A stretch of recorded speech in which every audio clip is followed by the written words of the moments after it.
안녕하세요. 아날로그 그녀입니다. 오늘은 제가 책을 한 권 읽어보려고 하는데요.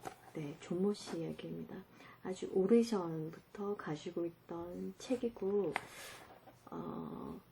그 저작권 문제로 전권을 읽을 수는 없을 것 같지만 그 앞부분을 조금 읽어보려고 하고요.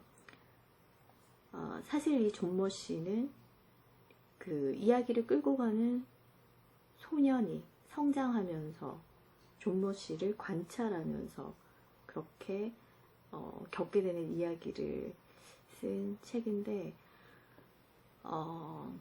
이 책은 사실은 2차 세계대전하고도 조금 관련이 있고요. 독일인들의 상처가 되죠.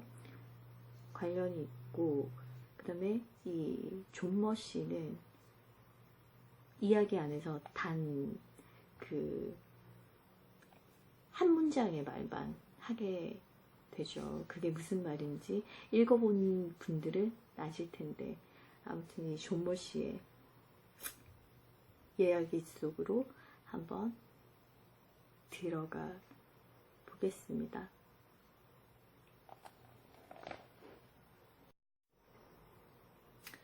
오래전, 수년, 수십 년 전에 아주 오랜 옛날, 아직 나무 타기를 좋아하던 시절의 내 키는 겨우 1m를 빠듯이 넘겼고 내 신발은 28호였으며 나는 훨훨 날아다닐 수 있을 만큼 몸이 가벼웠다.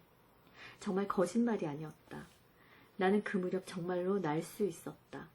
적어도 거의 그렇게까지 할 수 있을 것처럼 보였다.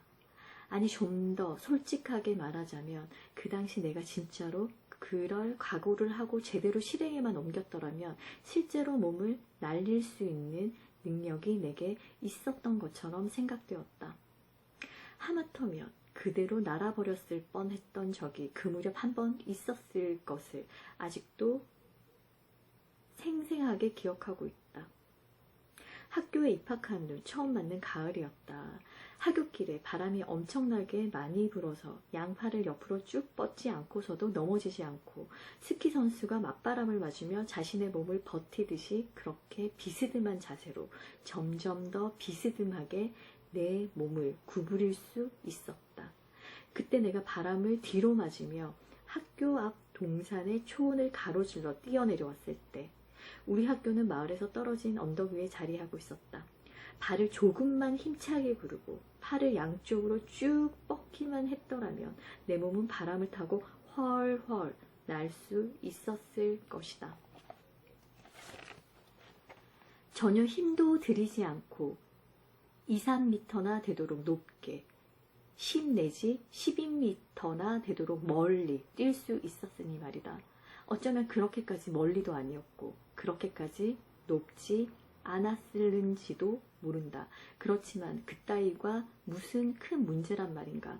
어쨌든 나는 그때 날 수 있었고 내가 만약 외투의 단추를 풀고 그것의 양끝을 양손으로 잡아주기만 했더라면 바람을 타고 둥둥 떠다닐 수 있어서 학교 앞 동산에서 언덕 아래에 있던 숲 위로 거침없이 훨훨 날아다니다가 숲을 지나 우리 집이 있던 호숫가로 날아가서 우리 집 정원 위에서 멋지게 한 바퀴 선회하며 날아다니기에는 이미 몸이 너무 무거운 우리 아버지, 어머니, 누나, 형들이 깜짝 놀란 눈으로 나를 쳐다보는 모습을 볼 수도 있었을 테고 다시 호수의 반대편 제 방까지 날아가 점심 식사 시간에 늦지 않게 집에 도착하기 위해서 마침내 우아한 몸짓으로 착륙할 수도 있었을 것이다.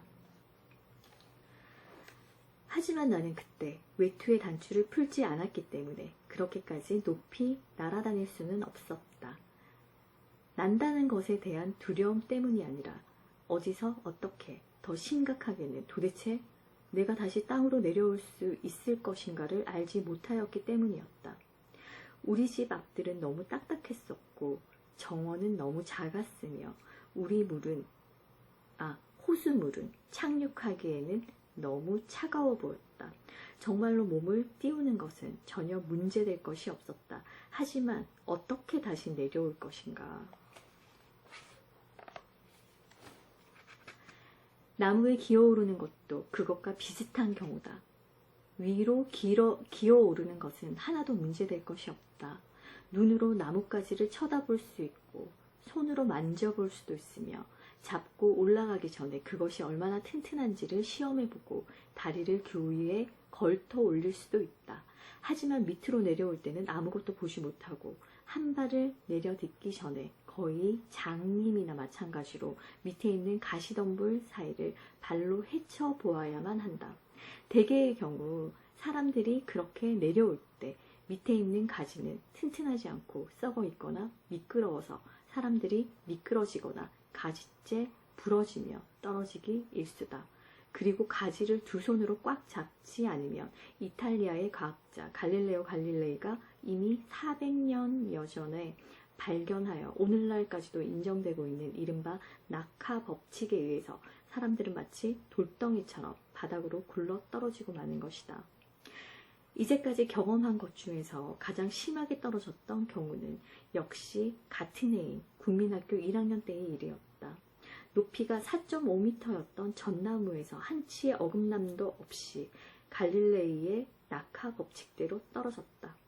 구체적으로 말하자면 낙하거리는 가속도 곱하기 시간의 제곱을 한 것에 2분의 1이라는 법칙에 따라서 정확히 0.957826초 걸렸다. 대단히 짧은 시간이었다. 그것은 사람들이 21에서 22를 세려고 할 때 걸리는 시간보다 또 짧은 것이었으며 21를 제대로 발음하는 데 걸리는 시간보다도 짧은 것이었다. 그 정도로 너무나 짧은 시간이어서 나는 팔을 옆으로 뻗을 수도 없었을 뿐만 아니라 외투를 낙하산으로 이용하기 위해서 단추를 풀 수도 없었으며 날 수 있으니 떨어질 이유가 없다는 그런 결정적인 생각을 할 시간조차 없었다. 내가 떨어지고 있다는 사실을 느끼기도 전에 갈릴레이의 제2법칙에 의해 최종 속도 시속 33km 이상으로 팔꿈치만큼 굵은 가지를 뒤통수로 부러뜨리면서 땅바닥에 나뒹굴어 떨어질 때까지의 0.957826초 동안에 나는 정말 아무것도 할 수가 없었다. 그때 그런 모든 것을 일어나게 한 힘은 중력이었다. 그 힘은 지구의 깊숙한 곳에서 물체가 서로 뭉쳐있도록 만들 뿐만 아니라 물체가 크건 작건 간에 땅 위의 모든 것은 완력으로 잡아당기는 이상한 성질이 있었다. 다만 우리가 어머니의 뱃속에 있거나 잠수부가 되어 물속에 있을 때만 우리는 중력의 끈질긴 힘에서 벗어날 수 있을 뿐이다. 어쨌든 그런 지극히 기본적인 논리에 의해서 내 머리에는 떨어질 때 부딪혀서 생긴 혹이 하나 있었다. 사실 혹은 불과 몇 주일이 지나자 이내 사라져 버렸지만 그 후로도 몇 년 동안 날씨가 바뀔 때라든가 특히 눈이 내릴 때면 혹이 있었던 바로 그 자리가 이상하게 근질근질 거린다거나 콕콕 찌르는 것 같이 느껴졌다. 그리고 거의 40년이 지난 지금도 내 뒤통수는 믿을 만한 일기예보기 노릇을 톡톡히 해서 나는 내일 비가 올지, 눈이 올지, 햇빛이 비칠지, 아니면 폭풍이 휘몰아칠지에 대해서 기상 통보감보다도 정확하게 말할 수 있게 되었다. 그리고 내가 최근에 겪고 있는 혼란스러움이나 집중력 부족도 따지고 보면 전나무에서 떨어졌을 때 생긴 후유증 때문이라고 생각된다. 그래서 나는 어떠한 주제에 계속 매달린다거나 어떠한 분명한 생각을 간단 명료하게 표현하는 것에 대해 어려움을 느끼고 있으며 무슨 이야기를 해야만 할 때는 이야기의 실마리를 놓치지 않으려고 무진장 애를 쓰며 정신을 바짝 차려야만 된다. 만약 그렇게 하지 않으면 엉망진창이 되어서 마지막에 가서는 내가 무슨 이야기를 시작했는지도 모를 정도가 되어버리기 때문이다. 아직 나무 타기를 퍽 좋아하던 시절에 사실 나는 매번 떨어지기만 했던 것은 아니고 자주 나무를 탔으며 또 잘 탔었다. 어떤 데는 밑둥에 가지가 없어서 미끈한 줄기만을 잡고 올라가야만 되는 나무도 잘 탈 수 있었고 한 나무 위에서 다른 나무의 가지로 옮겨갈 수도 있었으며 나무 꼭대기에 걸터 앉을 수 있는 의자를 수도 없이 만들어 보았을 뿐만 아니라 한 번은 숲 한가운데서 지상 10m의 높이의 창문과 바닥과 천장이 있는 진짜 집을 직접 지은 적도 있었다. 돌이켜보면 유년기의 거의 모든 시절을 나는 나무 위에서 보냈었던 것 같다. 빵도 먹고, 책도 보고, 글씨도 쓰고, 잠도 나무 위에서 잤다. 영어 단어도 그곳에서 익혔고, 라틴어의 불규칙 동사라던가 수학 공식, 그리고 이미 언급한 바 있는 갈릴레오 갈릴레이의 낙하 법칙과 같은 물리학의 법칙들도 모두 다 나무 위에서 배웠다. 말로나 필기로 준비해야만 했던 숙제도 나무 위에서 했으며, 짜릿한 쾌감으로 잎사귀 위에 커다란 반원을 그리며 나무 위에서 오줌도 넣었다. 나무 위는 늘 조용하였으며 사람들의 방해를 받지 않았다. 듣기 싫은 엄마의 잔소리도 없었고 형들의 심부름 명령도 그 위까지는 전달되지 않았으며, 단지 바람이 부는 소리와 잎사귀들이 바스락거리던 소리, 나무 줄기가 약간 삐걱거리던 소리, 그리고 먼 곳까지 훤히 내다볼 수 있는 탁 트인 시야가 있을 뿐이었다.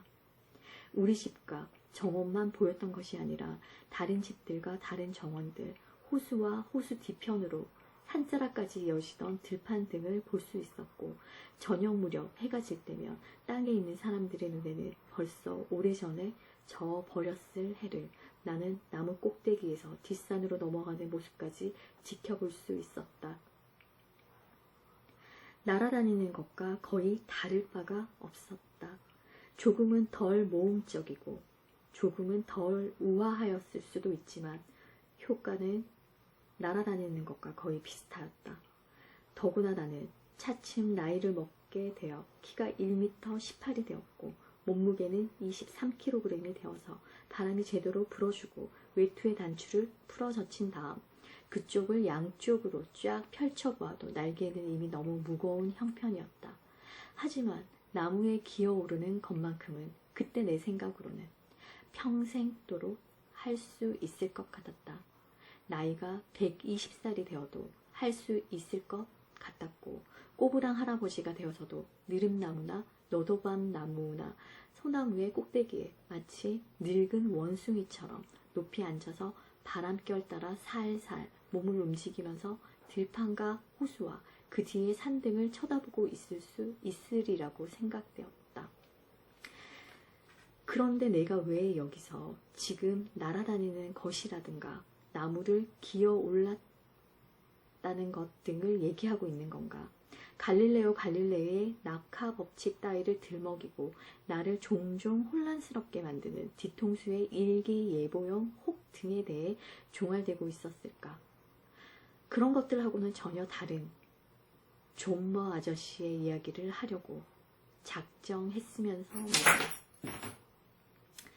물론 그 이야기 속에는 내 인생의 여로와 몇 번 교차한 바 있는 인생길, 좀 더 정확히 말하자면 방랑길을 걸어간 한 이상한 인간만이 존재하기 때문에 이야기가 정상적인 이야기감이 되지는 못할 것이므로 그냥 가능한 것들만 적어보려고 작정하지 않았던가. 하지만 내 이야기를 다시 한번 맨 처음부터 시작하는 것이 좋을 것 같다.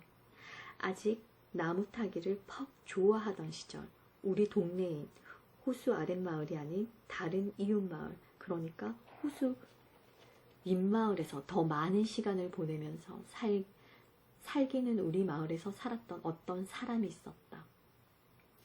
사실 따지고 보면 호수 윗마을과 아랫마을 그리고 그 밖에 다른 마을 간의 경계가 분명하게 있었던 것은 아니었다.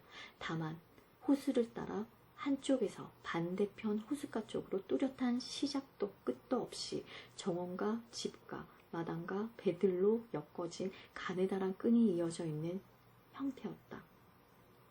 어쨌든 그런 동네에서 우리 집에서 불과 2km도 떨어지지 않은 곳에 사람들이 존머씨라고 부르던 한 사람이 살고 있었다.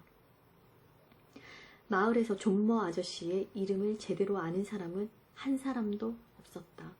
이름이 페터 존머인지 혹은 파울 존머인지 아니면 할미 존머인지 혹은 프란츠 크사보 존머인지 알지 못했으며 존머 박사인지 혹은 존머 교수인지 아니면 존머 박사 교수인지도 모르는 채 사람들은 그를 유일하게 존머 씨라는 이름만으로 알고 있었다.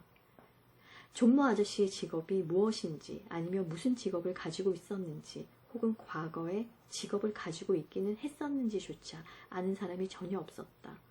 사람들은 다만 존머 아저씨 부인이 돈을 벌고 그것도 인형을 만드는 일로 번다는 것만 알고 있었다.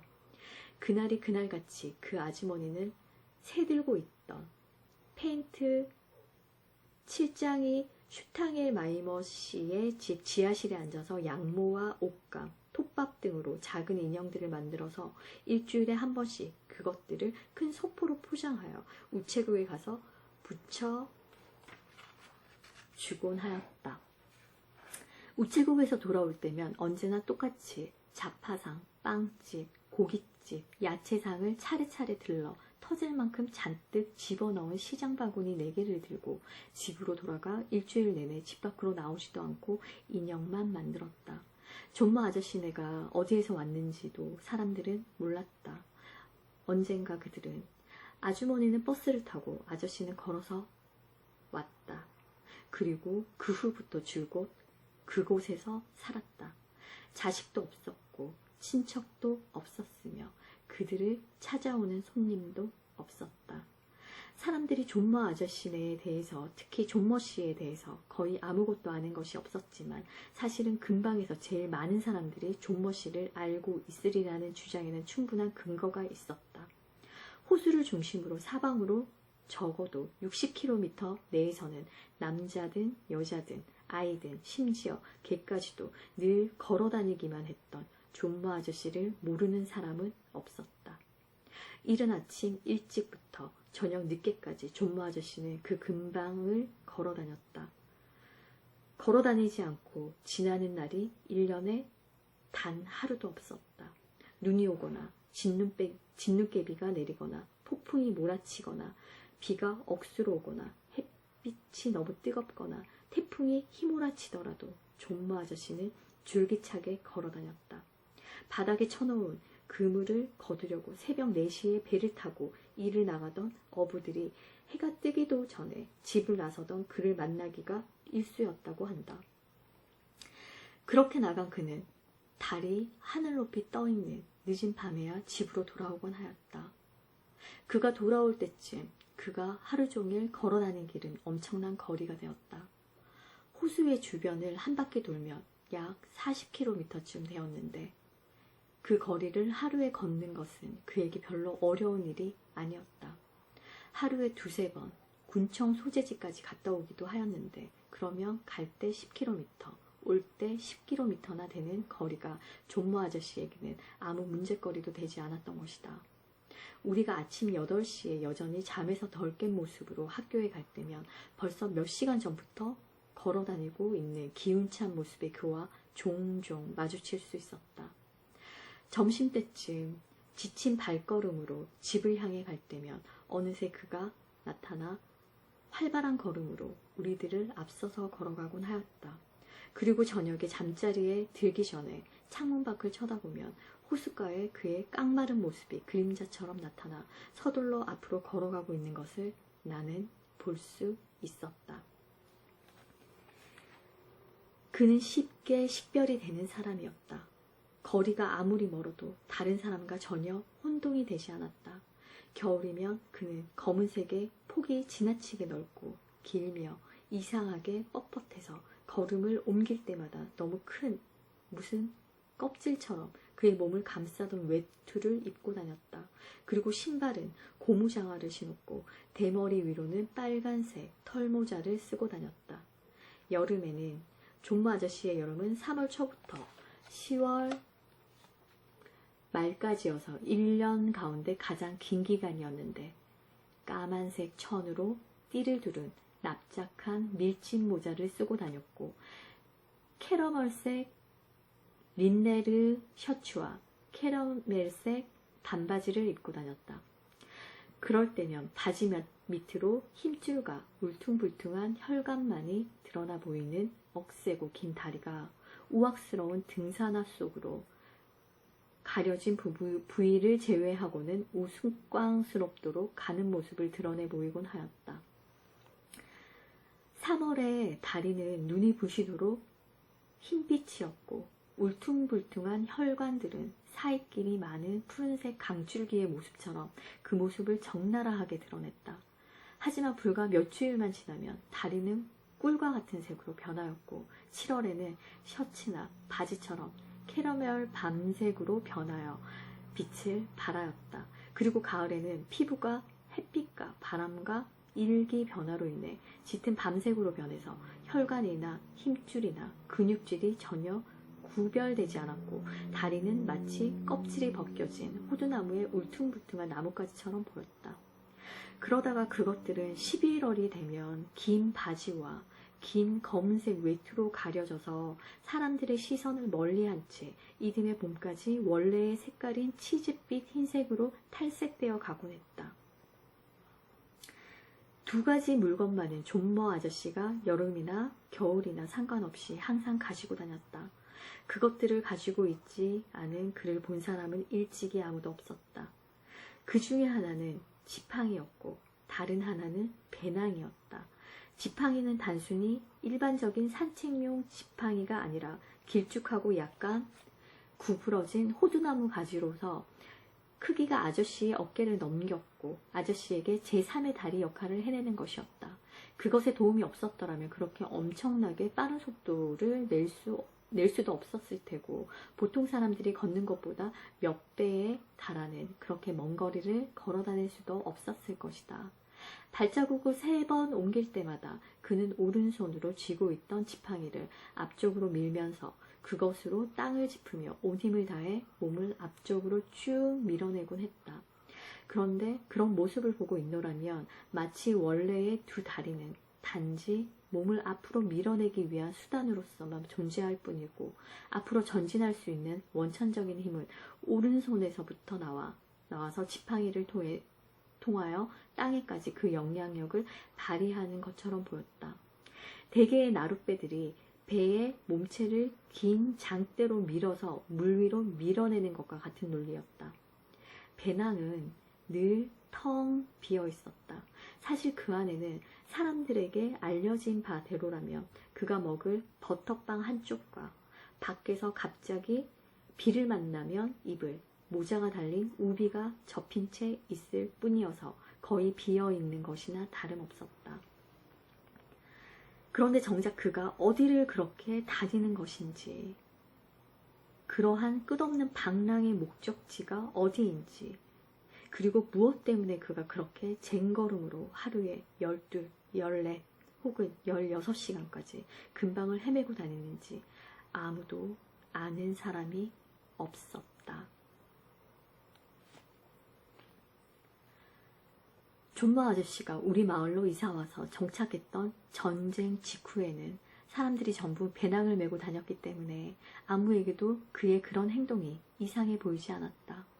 휘발유도 없었고 자동차도 없었으며 하루에 딱 한 번만 버스가 운행되었고 땔감도 없었으며 먹을 것도 없었기 때문에 어디를 가서 달걀 몇 개를 구해온다거나 밀가루나 감자 혹은 석탄을 1kg쯤 가져온다거나 하다못해 편지지나 면도날을 구하러 가야 했을 때도 몇 시간이든 걸어서 갔다가 구한 물건들을 손수레에 싣거나 배낭에 짊어지고 집으로 운반해오곤 했었다. 하지만 그로부터 불과 몇 년이 지난 다음에는 필요한 물건들을 모두 마을 안에서 살 수 있게 되었고 석탄은 배달이 되었으며 버스는 하루에 5번씩 운행되었다. 그리고 다시 몇 년이 지나자 정육점 주인이 자가용을 굴렸고 다음에는 사장이 차를 샀고 그 다음에는 치과 의사가 샀다. 그리고 페인트 칠장이인 슈타양엘 마이어 씨는 큰 오토바이를 사서 타고 다녔고 그의 아들도 작은 오토바이를 타고 다녔으며 버스는 그래도 여전히 하루에 3번은 다녔다. 그래서 무슨 볼 일이 있다거나 여건을 갱신해야만 되는 등의 할 일이 있더라도 4시간이나 걸어서 군청 소재지까지 갔다 오려고 하는 사람은 아무도 없었다. 존모 아저씨 말고는 아무도 없었던 것이다. 아저씨만은 예전과 다름없이 걸어서 다녔다. 아침 일찍이면 배낭을 짊어지고 지팡이를 손에 쥔 다음 서둘러 집을 떠나서 들판과 초원을 지나 크고 작은 길을 걸으며 호수 주위에 있던 숲을 지나서 시내로 갔다가 돌아오기도 하고 이 마을에서 저 마을로 늦은 저녁까지 사방을 쏘다녔다. 이상한 일은 그에게 아무런 볼일이 없다는 것이었다. 아무것도 가지고 가지 않았으며 아무것도 사지 않았다. 배낭은 버터빵과 우비를 빼고는 늘 비어 있었다. 우체국에 가는 일도 없고 군청에 가는 일도 없이 모든 일은 자기 부인에게 다 일임하였다. 누구를 방문하는 적도 없고 어디를 가서 잠시라도 머무르는 일도 없었다. 시내로 가면 무엇으로 요기한다거나 최소한 목이라도 축이려고 어디든 들어가는 일이 없었고 정말로 그는 벤치에 단 몇 분이라도 앉아서 쉬지도 않은 채 그대로 선자세로 돌아서서 집이나 어디 다른 곳을 향해 다시 걸었다. 사람들이 그에게 어디에서 오는 주인지를 묻는다거나 어디를 가느냐고 물으면 그는 마치 콧잔등에 팔이라도 앉아있는 것처럼 마지못해 고개를 가로저으면서 뭐라고 혼잣말을 중얼거리고 하였는데 그 말은 불과 몇 마디를 제외하고는 전혀 알아들을 수 없는 말이었다. 예를 들자면 아주 바빠서 이제 학교 뒷산을 올라갔다가 호수를 빨리 지나서 오늘 아직 시내에도 꼭 가보아야 하고 너무 바빠. 지금 당장 너무 바빠서 시간이 없어. 그렇게 말해놓고는 사람들이 그게 무슨 말이냐고 어디를 간다고 했느냐고 반문이라도 할라치면 그는 어느새 지팡이에 지익지익 끌리는 소리를 앞세우며 그 자리에서 멀리 사라져버리곤 하였다. 존모 아저씨가 분명하고 확실하며 오해의 소지가 없는 제대로 된 문장을 말하는 소리를 나는 딱 한 번 들었다. 나는 그 말을 결코 잊을 수가 없었고 아직도 그 말은 내 귓가에 생생하다. 7월 말 날씨가 지독히도 나빴던 어느 일요일 오후의 일이었다. 사실 그날 날씨는 처음에는 무척 좋아서 하늘에 구름 한 점도 없이 화창했다. 낮에는 날씨가 너무 더워서 레몬을 띄운 냉차나 마시면 딱 좋을 날씨였다. 그날은 마침 일요일이라서 나는 일요일이면 종종 그랬듯이 아버지의 손에 이끌려 경마장에 갔다. 그 무렵 아버지는 일요일마다 경마장을 찾았다. 하지만 돈을 걸기 위해서 그랬던 것은 아니라 그 점을 난 분명히 언급해두고 싶다. 다만 열광적인 애호가였기 때문이었다. 당신께서는 평생 한 번도 말을 타본 적이 없었지만 열광적인 말, 애호가였기 때문에 말 전문가이기도 했다.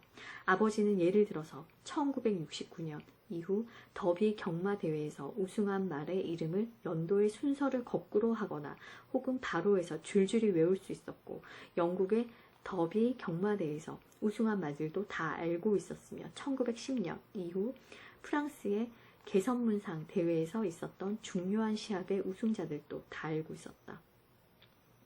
또 아버지는 어떤 말이 질퍽한 땅을 좋아하고 어떤 말이 마른 땅을 좋아하는지도 알았고 늙은 말들이 왜 장애물을 넘는지와 어린 말들이 1.6km 이상은 절대로 달리지 못한다는 것 외에 경마의 기수 몸무게가 얼마라는 것도 알았고 말 주인의 부인이 왜 빨강, 초록, 황금 색깔로 된 매듭을 모자에 둘렀는지도 알았다.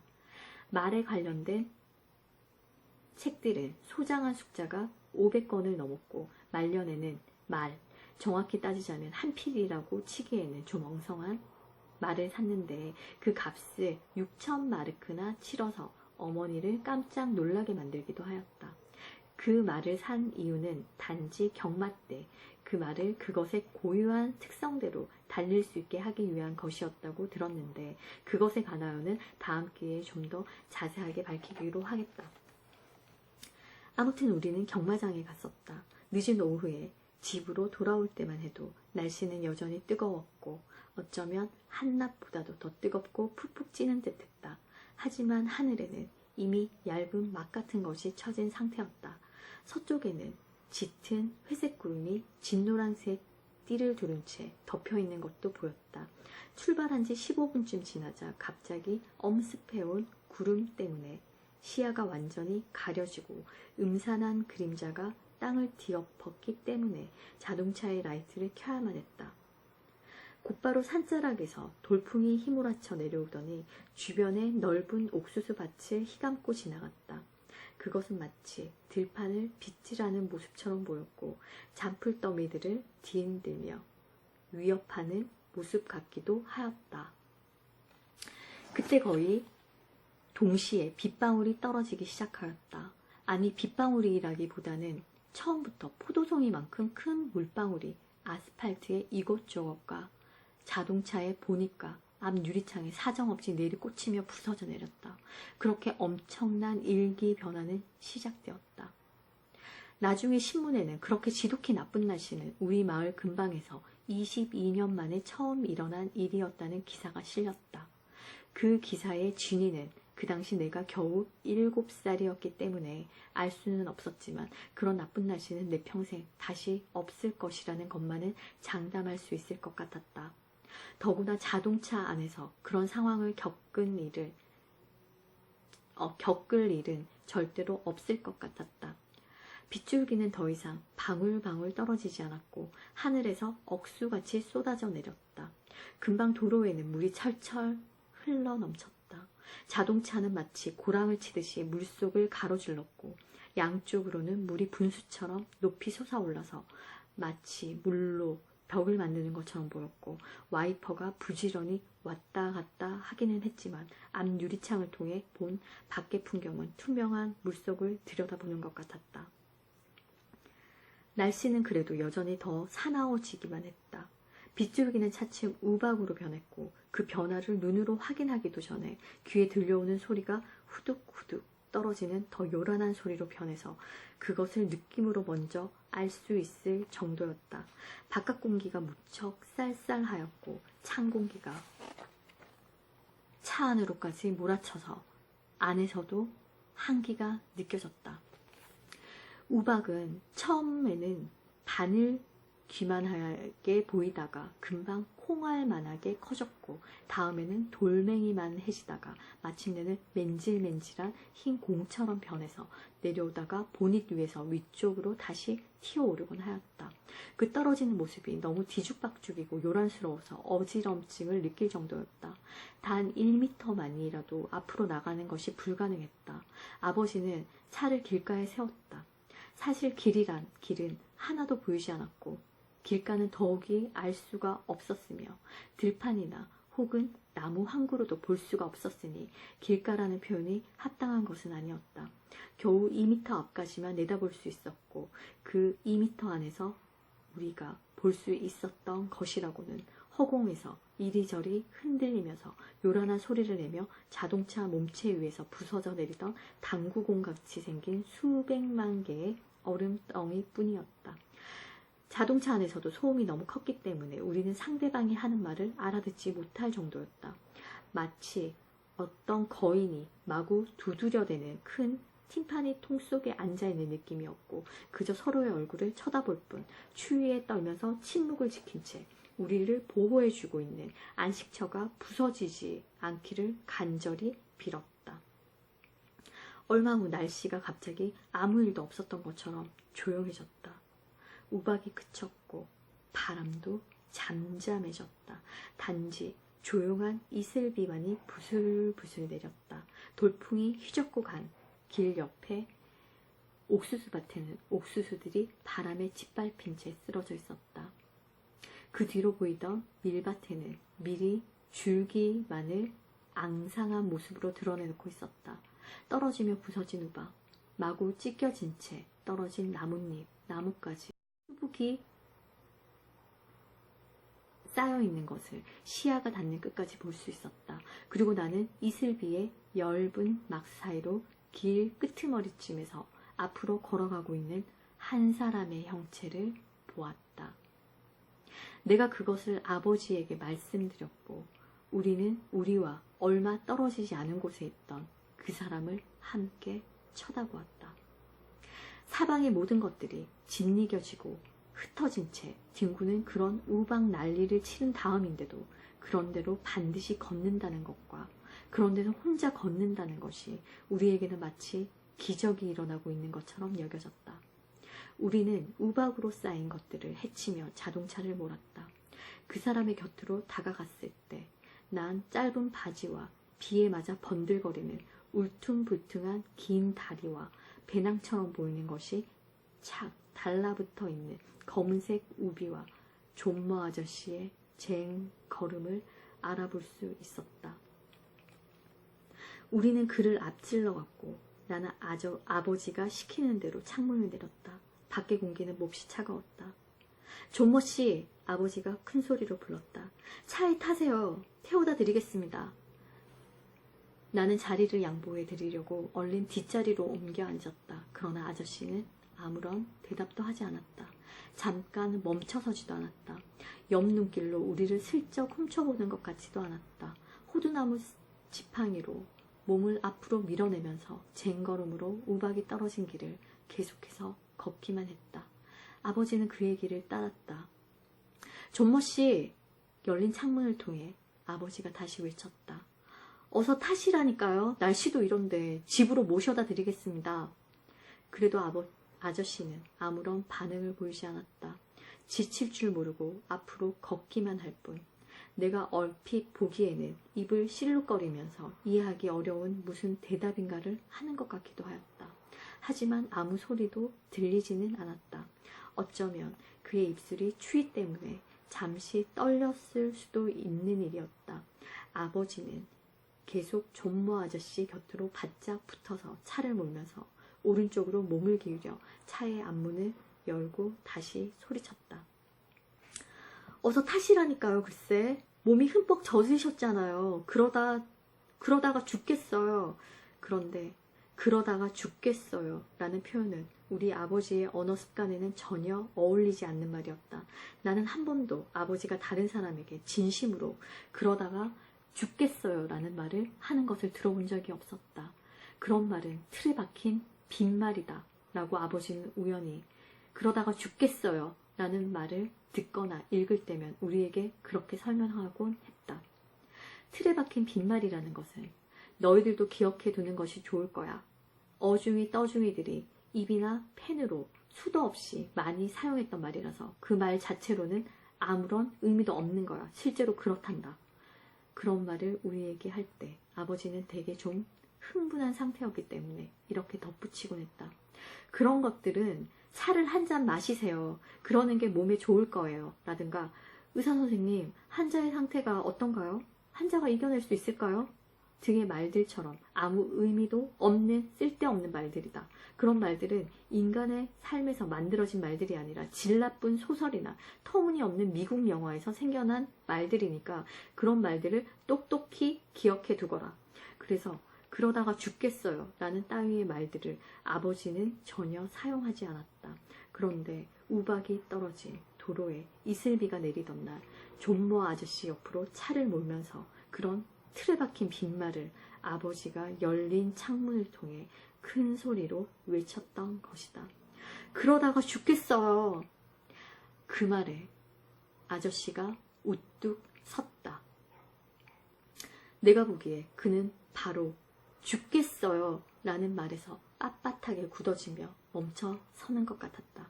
그것도 너무 갑작스럽게 그렇게 해서 아버지는 그의 옆을 지나치지 않으려고 급브레이크를 밟아야만 했다. 아저씨는 오른손에 쥐고 있던 호두나무 지팡이를 왼손으로 바꿔쥐고는 우리 쪽을 쳐다보고 아주 고집스러우면서도 절망적인 몸짓으로 지팡이를 여러 번 땅에 내리치면서 크고 분명한 어조로 이렇게 말했다. 그러니 나를 좀 제발 그만 놔두시오. 그 말뿐. 더 이상은 아무 말도 하지 않았다. 단지 그 말뿐이었다. 그런 다음 그는 그때까지 열려진 채였던 차의 앞문을 닫고 지팡이를 다시 오른쪽으로 바꾸시고는 눈길을 옆으로 주지도 않고 뒤를 돌아보지도 않은 채 앞으로 계속 걷기만 했다. 저 사람 완전히 돌았군. 아버지가 혼잣말처럼 내뱉었다. 우리 차가 그를 앞질렀을 때 나는 뒤 유리창을 통해 그의 얼굴을 자세히 쳐다볼 수 있었다.